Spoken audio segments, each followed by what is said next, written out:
बिस्मिल्लाहिर्रहमानिर्रहीम और अस्सलाम वालेकुम। मैं हूं वजाहत सईद खान। पाकिस्तान के खिलाफ बहुत सारे महाज खोले, कुछ हमने खुद खोले और काफी सारे हमारे खिलाफ खोले गए। आज का महाज वाशिंगटन के नाम। Washington DC is back in the news in Pakistan. पहले तो पिछले हफ्ते HR 901 हाउस रेजोल्यूशन 901 पास हुआ, जिसमें धज्जियां उड़ा दी गई इस सो कॉल्ड इलेक्शन की लेजिटिमेसी की और डिमांड की गई कि एक फ्री और फेयर इन्वेस्टिगेशन हो, और ऑफ कोर्स मजम्मत की गई कि पाकिस्तानियों के साथ जो रियासत ज्यादतियां कर रही है, अबडक्शंस और दीगर और जो जुल्म हो रहे हैं Pakistani activist, dissidents, journalist, politicians के साथ, उसको बंद किया जाए। फिर जवाबी कार्रवाई में पाकिस्तान की सो कॉल्ड पार्लियामेंट ने अपनी एक काफी वीक वर्डेड 7-8 पैराग्राफ की FA इंग्लिश वाली रेजोल्यूशन पास की।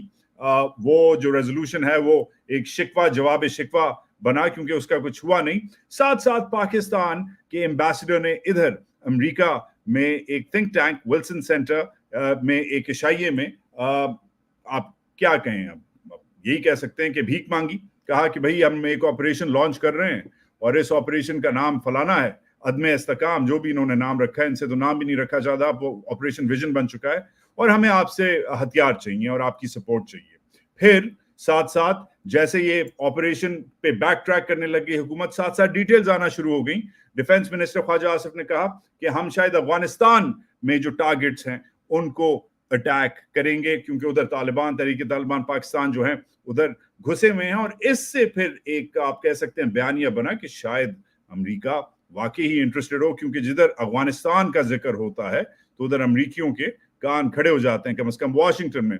मगर साथ साथ एक तो टैसिट ये चल रहा था कि टैसिट एग्रीमेंट होगी, मगर फिर स्टेट डिपार्टमेंट ने बड़ा फुल थ्रोटेड तरीके से सपोर्ट किया। जब सवाल पूछा गया स्टेट डिपार्टमेंट के स्पोक्स पर्सन से, पिछले ही हफ्ते में सब हो रहा था कि भाई आप पाकिस्तान के ऑपरेशन को सपोर्ट करते हैं या नहीं, स्टेट डिपार्टमेंट ने कहा बिल्कुल करते हैं, पाकिस्तान ये ऑपरेशन करना चाहिए, हाँ जो इंसानी हकूक हैं उनको भी देखना चाहिए। मगर ये तो सब हो रहा था पाकिस्तान में, और स्टेट डिपार्टमेंट में ऑन द ग्राउंड एक और जगह अमेरिका में जॉर्जिया में एक जबरदस्त डिबेट छिड़ी, जो छिड़ी नहीं, जो होनी थी डोनाल्ड ट्रंप और सदर बाइडेन के दरमियान, जिसमें डोनाल्ड ट्रंप ने सदर बाइडेन की धज्जियां उड़ा दी। और फिर जो पोल्स और सर्वेज और सब जो आए उसमें फिर ऑफ कोर्स और स्पेकुलेशन हुई कि भाई डोनाल्ड ट्रंप तो आया ही आया, डोनाल्ड ट्रंप बाइडेन को प्रोबेबली हरा देगा। एक पूरा एक तज्जिया चला कि अगर डोनाल्ड ट्रंप बाइडेन को हराता है और फिर व्हाइट हाउस में 6-8 महीने बाद आता है तो फिर शायद पाकिस्तान के लिए जो पॉलिसी है, इमरान खान के लिए जो पॉलिसी है, जमहूरियत के लिए जो पॉलिसी है,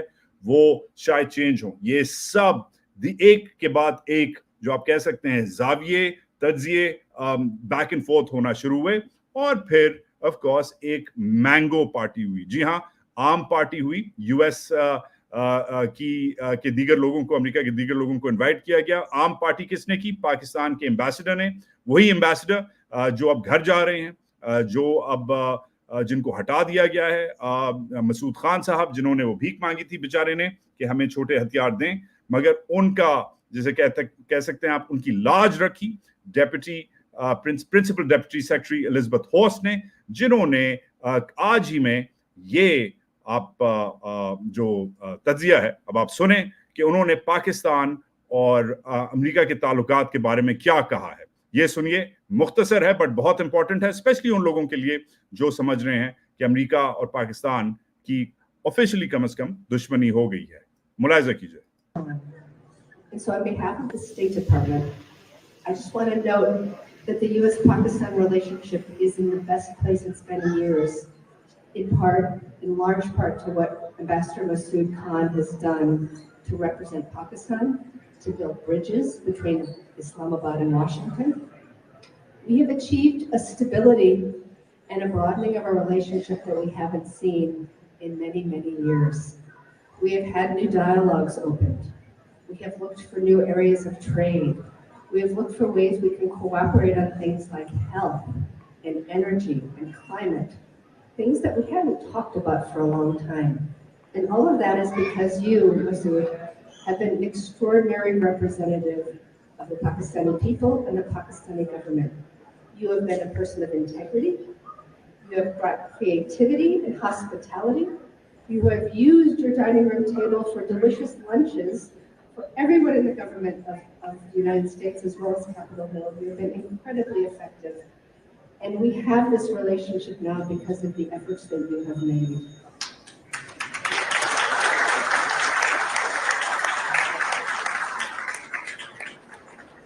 And like any long-standing relationship, there's always a little bit of friction at times. But because of you, we know how we can talk through this, and we have a framework to talk through friction. So you can know that you depart Washington, leaving the relationship between Pakistan and the United States better than when you came, and as strong as it's been in a long time. And I think we are all going to benefit from the 2 years that you put in here. I want to thank you personally and from the State Department. अच्छा, अब चलें। शायद आम लोग ज्यादा impress नहीं हैं मसूद खान की परफॉर्मेंस से, मगर कम अज कम एलिजाबेथ हॉस जो हैं वो उन्होंने उनकी लाज रखी, कहा कि आपने जो ताल्लुकात हैं अमेरिका के और पाकिस्तान के उनको बड़ा बेहतर किया है, बड़ा इम्प्रूव किया है। फिर भी फ्रिक्शन होती है ममालिक के दरमियान, मगर आपने फ्रिक्शन जो है उसको आपने कम किया है। मगर कुछ सवाल बनते हैं। There are some important questions जो आज हम आपको आज के महाज में पूछेंगे, आपके लिए इनका जवाब देंगे। क्या पाकिस्तान और अमेरिका की रिलेशंस वाकई ही अच्छी हैं? क्या फौज का रोल बेहतर होगा? थोड़ा सा फौज पे अमेरिकी जो हैं प्रेशर इंक्रीज करेंगे? क्या होगा? जो रीसेंट रेजोल्यूशन हुई है, जो कांग्रेस में हुई है, उसका क्या प्ले आउट होगा? ऑलरेडी बातें चल रही हैं कि मैग्निट्स्की सैंक्शंस लग सकती हैं जनरल आसिम मुनीर पे। इसमें कितना सच है, कितना वजन है इस तज्जिए में? और ऑफ कोर्स क्या कोई फर्क है स्टेट डिपार्टमेंट और व्हाइट हाउस और कांग्रेस के दरमियान कोई दरार है? क्योंकि एक तरफ व्हाइट हाउस चुप है, स्टेट डिपार्टमेंट जीवे जीवे पाकिस्तान कर रहा है, मगर कांग्रेस जो है वो रेजोल्यूशंस के बाद रेजोल्यूशंस टेबल कर रही है। और मसूद खान ने लंच और आम खिलाने के अलावा अमरीकियों के साथ क्या किया है? ये इंपॉर्टेंट सवाल हैं और इन इंपॉर्टेंट सवालों का जवाब मैं अकेला नहीं दे सकता। हमारे पास आज वाशिंगटन से बराह रास्त आज माइकल कुगलमैन है। माइकल उर्दू में बात तो नहीं करेंगे, मैं उर्दू में उनका तर्जुमा करने की कोशिश करूंगा, but it's very important that we are joined by Michael Kugelman, the director of the South Asia Institute at the Wilson Center. Mike is an insider inside the Beltway. He's always a go-to guy when it comes to all things US-Pak related. Mike, welcome back to the show. Thank you. Very nice to be back here with you. All right. Now, you've made a little bit of history, Mike, by hosting at the Wilson Center the outgoing ambassador Masood Khan, whom we just saw. We saw Elizabeth Horst sing praises about his diplomacy. But we also saw, short of that, we also saw Masood Khan effectively make a pretty controversial demand, controversial at least in Pakistan, because the operation that he's asking for support for, Operation Azm-e-Istikam, is rather politicized. It's not going down very well in certain quarters in Pakistan. It's let's just say it's not like previous military operations. So the question, Michael, is what did you pick up in that last meeting? I know you guys probably have some sort of Chatham House rules or whatever you can or can't discuss, but most of the effects of that meeting were made public. What's your read in the room, considering you were in the room? What's your read about Pakistan's latest demand for more weapons from the US? Right. So first of all, I should say that when we hosted Ambassador Khan at the Wilson Center at that conference, we didn't know that he was going to be the outgoing ambassador. Things really moved quickly and changed fast over the last few days. But no, the entire conference was public and on the record. So I'm happy to talk about it. And his comments are available, both his prepared remarks and his response to some questions I asked him. And I asked him about the counterterrorism plan that you just referred to, and I also asked him for his views on the HR 901 resolution, which I'm sure we'll discuss as well. But in terms of what he said, to me, it didn't strike me as a particularly controversial thing, this notion of trying to make a pitch to the U.S. for more military assistance. I really think that the Pakistani leadership, both the civilian and certainly the military leadership, have been looking to try to deliver this pitch to U.S. counterparts that it's time to establish a new security partnership with the United States. And I think that for some time, the Pakistani side has been leveraging U.S. concern, significant U.S. concern about Afghanistan-rooted terrorist threats. not TTP necessarily, but ISK. Certainly, many officials and many policymakers in Washington are very concerned that ISK is developing a capacity to project a threat far beyond Afghanistan. And I think that for many in Pakistan, the view is that, well, let's try to leverage that U.S. concern to make a pitch for more U.S.-Pakistan counterterrorism cooperation with an eye toward terrorist base in Afghanistan, and of course for Pakistan, the major concern is TTP. So if all this is to say that I could understand why Ambassador Khan's request or demand, as I think you put it, would not go down well with many in Pakistan. But I think as a matter of Pakistani policy, it really doesn't surprise me that much. Now, whether he's successful or whether the Pakistanis are successful in getting the U.S. to agree to a stepped-up counterterrorism partnership is another story. I don't think there's going to be much success on that front. You please hold that thought, because that's going to be a natural follow-up. But let me summarize this for our audiences.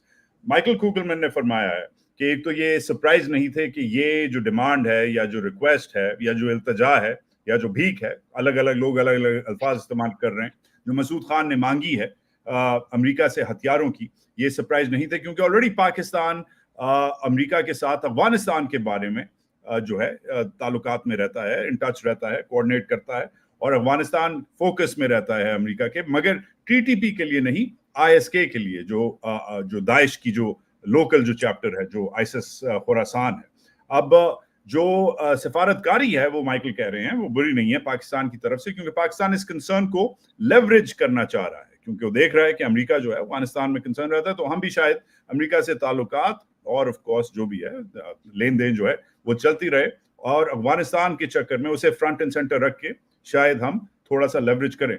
मगर Michael ने ये भी कहा है कि शायद इमदाद, उन्हें नहीं लगता कि इमदाद आएगी। ये मेरा दूसरा सवाल है। Mike, let's follow up on that. You just said that you are not very hopeful of the Americans providing military aid or servicing this request. Please expand. Well, first of all, as I think you and I have discussed before, most U.S. security aid to Pakistan has been frozen, suspended since early 2018, when then President Trump, essentially his administration, made that announcement that most aid would be frozen, most security aid would be frozen. That's still the case. The status of that aid has not changed. So I think that imposes some limits right there. Another reason, and by the way, to shameless plug here, my latest column for Foreign Policy gets into these issues about why China might be a better counterterrorism partner for Pakistan than the U.S. A second reason why I think we can't expect much for stepped-up U.S.-Pakistan security cooperation is the broader, the simple fact that the U.S. has essentially moved on from Afghanistan. And yes, it is very concerned about certain terrorism threats emanating from Afghanistan, but I think that it's just a different time now than it was 5, 10, 15 years ago, when you had thousands of U.S. troops in Afghanistan, and there seemed to be more of an immediate necessity to work with Pakistan to help the U.S. achieve its goals on the ground, so to speak. So that's another factor. And I'll say this, that U.S. officials have been quite clear in and acknowledging that they actually recognize the success of the Taliban, the Afghan Taliban's own efforts in trying to degrade the threat posed by ISK in Afghanistan. So that's another factor right there. But all that said, I'm not ruling out more security counterterrorism cooperation between the U.S. and Pakistan. But I think that if we see it, it would most likely be through channels that would not involve providing arms and money. It would not be through channels that would provide any type of kinetic support or anything like that. None of that. But I think more would be focused on the more capacity building aspects of the story, like perhaps working with Pakistan to try to strengthen police training programs. This is not new. There's a long history of this. As well as efforts to cooperate with Pakistan to help it strengthen its capacities for legal efforts to prosecute terrorists, that type of thing. And I do think that component, that non-kinetic component of this new counterterrorism plan, that's going to be there. And that was described by the Pakistani government as one of the main focus areas, trying to bolster capacity to prosecute terrorists. So yeah, there could be some prospects for U.S.-Pakistan cooperation on these terrorism issues, but we certainly shouldn't overstate. And I think that the types of assistance that Pakistan would most like, or the least likely forms of assistance that Pakistan will actually get from the US. Right. Okay. Let me give that a shot in my Urdu now. So Michael ने फरमाया कि 2018 से अब तक कोई policy change नहीं हुई। 2018 में सदर ट्रंप ने जो आपके मिलिट्री इमदाद है, फौजी इमदाद है, वो बंद की थी और अभी तक वो बंद है। हाँ, अफगानिस्तान एक कंसर्न रहता है, इसमें कोई शक नहीं, मगर साथ साथ अमेरिका तालिबान के जो एफर्ट्स हैं खुद जो कर रहे हैं, स्पेशली दाइश के खिलाफ, उसको अमेरिका अंडरस्टैंड करता है, शायद अप्रिशिएट भी करता है। माइकल ने ये नहीं कहा कि बिल्कुल कोई इमदाद नहीं होगी, कह रहे हैं कि जो हथियार वगैरह जो मांगे गए हैं वो नहीं मिलेंगे, मगर जो ट्रेनिंग व्रेनिंग होती है वो शायद पाकिस्तानी फौज वगैरह और पुलिस वगैरह को मिल जाए। Alright, now that bundles up the first part, which was this operation and asking the US for military support, which is an old habit the Pakistanis can't kick. But coming back, Mike, let's move on to the latest politically speaking. Now, we're not going to get into the nitty-gritty of the US presidential debate between President Biden and former President Trump. But, I mean, frankly, the stars seem to be aligning, at least in polls and surveys, for Trump. People think he might take this, especially people in Pakistan. People in Pakistan, especially people related to the Pakistan Tehreek-e-Insaf, supporters of Imran Khan, or even for that matter, supporters of people who are against the current status quo of the Pakistani military-run establishment. People are saying that Trump is a bit of an X factor, that he's had a personal relationship with Khan. He's cited him a couple of times. Khan's camp has been lobbying Trump. People like Zulfi Bukhari seem to be friends with Trump's inner circle. These people have been working behind the scenes. And if Trump comes to power, let's say by next January, I'm not saying that this is the first thing he's going to do on January 5th or January 20th when he takes that oath, but do you foresee any possible changes for Washington's treatment of Islamabad and especially Rawalpindi, that means the military, if President Trump assumes office? Yeah, I mean, I don't want to rain on the parade of those that would hope that a return of Trump would have implications that could perhaps lead to better treatment for Imran Khan and even pressure on the army to somehow release him from jail. It's not going to happen. Look, I can understand what's going on here in the sense that yes, I mean, you had President Trump invite Imran Khan to Washington, and they had a very successful visit. We all remember that. And indeed, my understanding is that they have gotten along quite well when they've met a few times, that the chemistry was quite good, and so on. And obviously, when it comes to Biden, it's a very different story. And indeed, I could understand that some from Khan's party and those that support it would want to try to bring out the notorious cipher story and try to socialize with Trump and his people this idea that the Biden administration was behind Khan's ouster. You know that I do not at all buy into that theory at all, but I could understand it, since that could conceivably make Biden look bad, that's something that that Khan supporters will want to make a pitch to Trump and his supporters. No, so just a few comments on this very briefly. My view is that Donald Trump never had a genuine liking for Imran Khan, and it's not someone that he would go out on a limb to try to help. You know, why did he invite Khan to Washington? He didn't do it because he liked him and he wanted to host him. He did it because he wanted Khan and the Pakistanis to help Trump get the Taliban to the table to negotiate a deal, so that the U.S. could negotiate a deal to get out of Afghanistan. Yeah. So keep that's one factor. Two, yeah, I mean, President Trump, if Donald Trump were to become president again, the relations with Pakistan would not be a top 15, a top 20 priority at all, quite frankly. And I'm not ruling out the fact that there could be continued efforts to advocate to his people to try to do more to help Khan, but I just don't see that happening. And I think the bigger story is if we suspend our disbelief, and if President Trump were to return and he were to try to make a push to get Khan released, wouldn't that overstate the influence that a U.S. leader, even a U.S. president, would have over the Pakistani army. We could talk about how that influence is profound, but I think that would be going just a bit too far. I don't really see that much difference in U.S. policy toward Pakistan on the whole. If Trump were to come back, compared to what we've seen with Biden, I think that the broader outlook on South Asia with a President Trump would be very similar to what you'd have with President Biden, and we could go over that if you'd like. But I just really think that we wouldn't see much of a change. Right. Okay. Well, I'm going to give that a shot, even though it's very nuanced perspective. Okay. So Mike ने एक तो कहा कि ये disappoint नहीं करना चाह रहे उन लोगों को जो समझ रहे हैं कि सदर ट्रम्प जैसे ही आएंगे तो इमरान खान के लिए फोन कॉल्स आ जाएंगे. ऐसा नहीं होगा.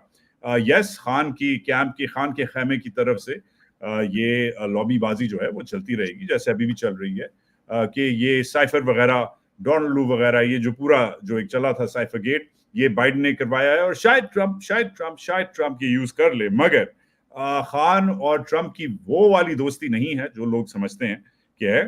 खान को ट्रम्प ने जब बुलाया था वॉशिंगटन, व्हाइट हाउस में बुलाया था, तो उन दिनों में अफगानिस्तान से यूएस पुल आउट कर रहा था. दोहा टॉक्स हो रहे थे कतर में. पाकिस्तान की जरूरत थी उस प्रोसेस के लिए. वो काम अब हो गया है. और माइकल का ये भी पोजीशन को ये कि अगर आया ट्रम्प तो पाकिस्तान एक हाई प्रायोरिटी नहीं होगा सदर ट्रम्प के लिए. टॉप 15, टॉप 20 भी जो इश्यूज होते हैं फॉरेन पॉलिसी के, उसमें पाकिस्तान लाइकली नहीं होगा. और यस, इन्फ्लुएंस जो है वो अमेरिकी सदर कर सकता है, मगर क्या फौज को ऐसे इन्फ्लुएंस कर सकता है या नहीं, ये एक बिग डिफरेंस है, एक बड़ा डिफरेंस है. Alright Michael, let's move on to the final act of this 3-act Shakespearean tragedy.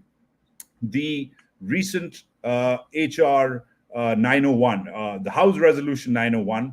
You were one of the first responders on Twitter, I remember.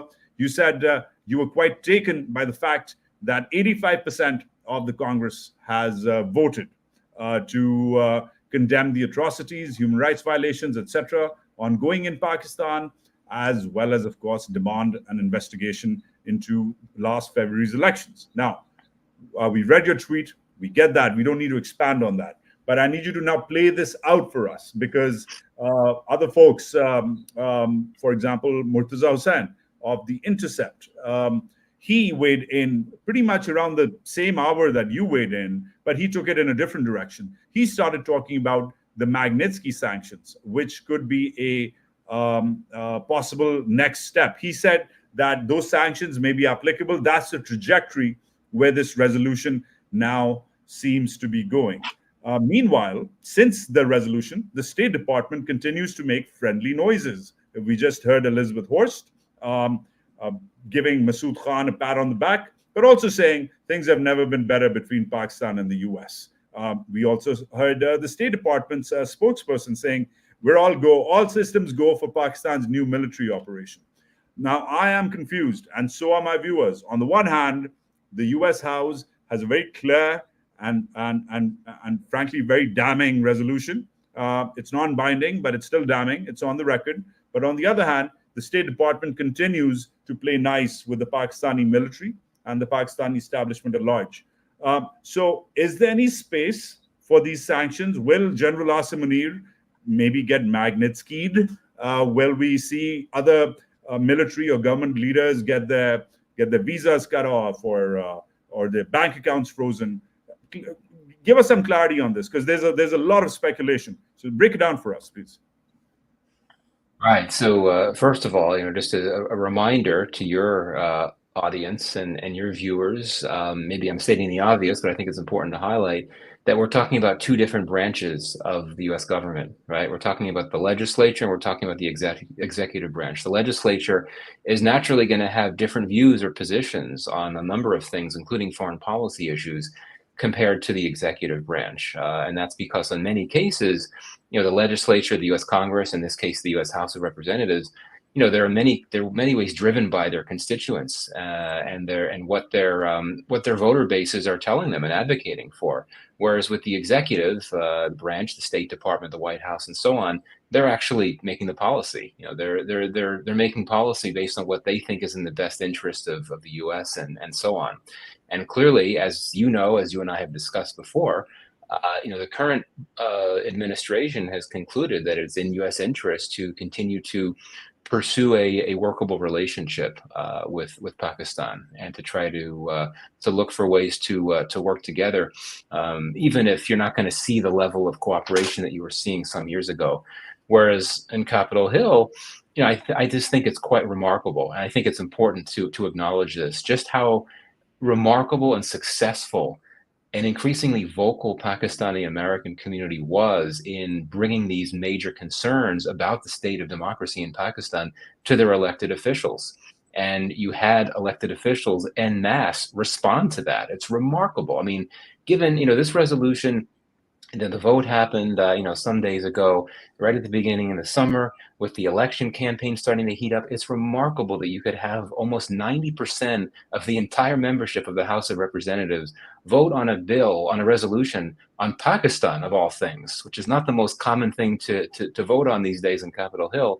And the fact, of course, that the vast majority of those that voted in favor of it. So, so in terms of what this means, how to bring this together, you can't rule anything out. I think a lot of what happens next depends on where the Pakistani American community goes. Those that PTI USA and those that are working with it. What are their goals? Are they going to try to take the next step of advocating on the Hill for there to be a move toward sanctions? If so, then you can't rule out some type of you can't rule out some movement toward getting something like that on the table. I'm not sure if you'd actually eventually come to a resolution and a vote and things like that. But I think the ball, it really depends on what the Pakistani American community is going to do next. The ball is not in the court of the House. They're focused on other things. It's going to be what the diaspora community, PTI USA, decide to do next. And I think that certainly is going to be a challenge for Islamabad and for the establishment more broadly, for sure. And just quickly, if the PTI-centric diaspora continues to keep at it, keep on keeping on, as they say, do you think that sanctions are on the horizon? Can they potentially happen? Well, again, I don't know. I don't want to speculate. I think if you look at the time situation now, right? I mean, I was just talking about the election campaign is in full swing. We've got our elections here in just a few months. I think that members of Congress are going to be increasingly away and focused on campaigning and so on. So the timing might not line up very well for those that are looking to take these types of steps. I think that the goal may have to be making a pitch after the election, so looking to the early part of next year.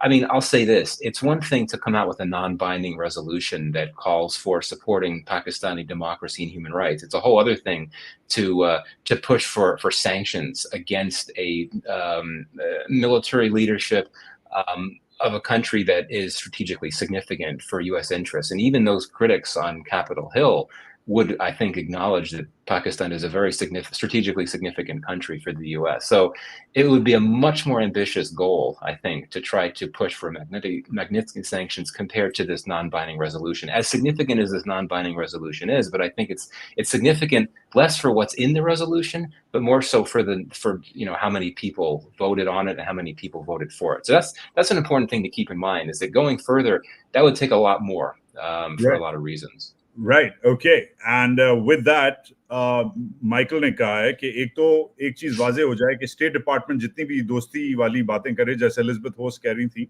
ये अलग branches हैं. Executive branch जो है वो अलग होती है, जिधर से हुकूमत चलती है, और जो लेजिस्लेचर है, मतलब जो कांग्रेस है, वो अलग काम करती है. तो उसमें कंफ्यूजन नहीं होनी चाहिए. मगर ये जो जीत है, माइकल ने कहा, ये पाकिस्तानी डायस्पोरा की है, स्पेशली उन लोगों की जिन्होंने पीटीआई की सपोर्ट में ये काम किया है. बहुत बड़ी बात है कि 90% जो कांग्रेस है तकरीबन, उसने एक पाकिस्तान पे वोट्स नहीं होते, मगर कांग्रेस से 90% कांग्रेस से वोट कराना is a very big deal. मगर माइकल ने ये भी कहा कि आगे अगर सैंक्शंस की बात हो तो ये डिपेंड करेगा कांग्रेस पे नहीं, मगर पाकिस्तानियों पे, उन पाकिस्तानी नजाद अमरीकियों पे, डायस्पोरा कम्युनिटी के उन मेंबर्स पे जिन्होंने अब इधर तक ले आए हैं. उनका काम खत्म नहीं हुआ. जब मैंने पूछा कि सैंक्शंस फिर लग सकती हैं या नहीं लग सकती हैं अगर पाकिस्तानी निजात अमरीकी डायस्पोरा जोर लगाए, ये कह सकते, इन्होंने कहा कि भाई रेजोल्यूशन निकलवाना एक चीज है, मगर सैंक्शंस लगवाना स्पेशली फौज पे जो एक स्ट्रेटेजिक पार्टनर है अमेरिका की, वो एक अलग बात है. Michael Kugelman, thank you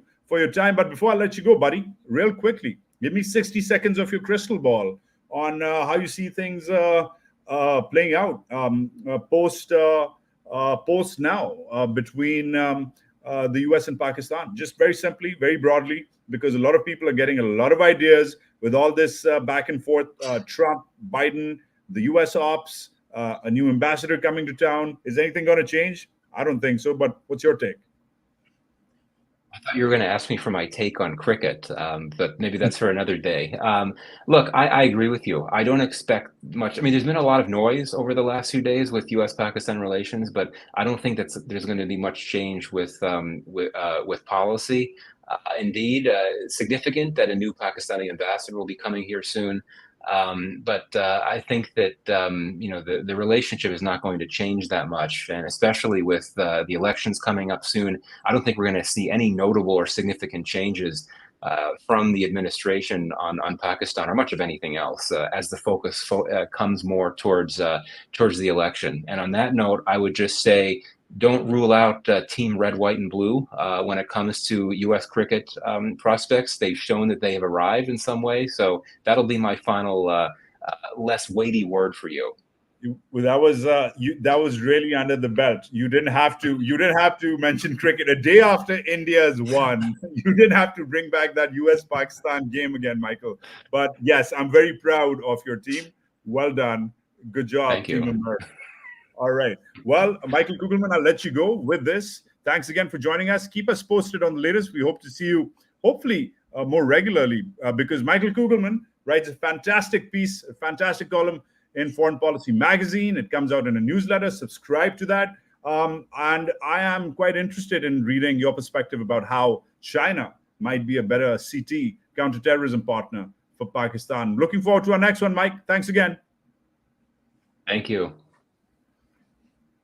All right, Michael Kugelman ने सिंपली जो बोला है उसका लुबे लुबा फिर से बताऊं कि यस, ये पाकिस्तानियों के लिए बहुत बड़ी जीत है, मगर कि अमेरिकी कांग्रेस से काम निकलवा लिया है, रेजोल्यूशन निकलवा लिया है, मगर रेजोल्यूशन नॉन बाइंडिंग है और सैंक्शंस तक ले जाना एक और मसला है. शेयर, लाइक, सब्सक्राइब, कमेंट करें. बीच में जो हो रहा है, ये जो रेजोल्यूशन पाकिस्तान ने भी पास किया है, ख्वाजा आसिफ की बातें, इनको छोड़ दें, इन लोगों को माफ करें. इंडिपेंडेंट मीडिया पे भरोसा रखा करें. आपके लिए हम ऐसा काम करते हैं जो और कोई नहीं करता. सुना है कि फायर वॉल्स लगाई गई हैं. आप में से बहुत सारे लोग कंप्लेन करते हैं कि हमारी स्क्रीन ब्लैंक हो जाती है, हमारी ऑडियो जो है ख़त्म हो जाती है, हमारी जो स्ट्रीम है वो बफर हो जाती है. इनकी स्क्रीनशॉट्स लेके या रिकॉर्डिंग्स लेके मुझे ईमेल करें wajskhan@gmail या ट्विटर पे डीएम करें @wajskhan पे. एग्जाम्पल्स दें ताकि हम एक मुद्दा बना सकें, एक केस बना सकें, यूट्यूब के सामने, गूगल के सामने हम रख सकें कि हमारे जो सारिफ हैं, आप जैसे जो दोस्त हैं, सपोर्टर्स हैं, उनको हमारा जो काम है, हमारी जो मेहनत है, हम जो आपके लिए करते हैं, उन तक ये नहीं पहुंचती. ये क्यों हो रहा है? ये पाकिस्तान की फौज कर रही है या चीन की फौज कर रही है या मरीख से कोई खलाई मखलूक है, ये कौन कर रहा है?